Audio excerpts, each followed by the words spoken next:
દરેડ અને શંકર ટેકરી વિસ્તારમાં ગુજરાત પ્રદૂષણ નિયંત્રણ બોર્ડ દ્વારા છેલ્લા 1 માસ દરમિયાન 7 એકમો સામે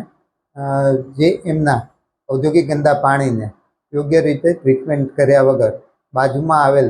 સ્ટોમ વોટર ડ્રેનમાં નાખતા માલુમ પડેલ, એટલે એ એકમોની મુલાકાત લઈ અને તેમનો વિસ્તૃત અહેવાલ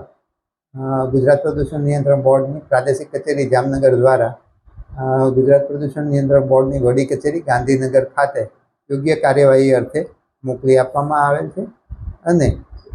આ પ્રકારના એકમોમાંથી સેમ્પલ લઈ અને એનું પૃથ્થકરણ પણ કરવામાં આવી રહેલ છે. હાલમાં સોમવારના રોજ જ ગત સોમવારના રોજ જ 3 એકમોને પકડેલ છે અને એની પહેલાં 20 દિવસ પહેલાં 4 એકમોને આ પ્રકારનું એમનું ઔદ્યોગિક ગંદુ પાણી યોગ્ય રીતે ટ્રીટમેન્ટ આપ્યા વગર બાજુમાં આવેલ વરસાદી નાળાની ડ્રેઇનમાં છોડવામાં આવે તો માલુમ પડે અને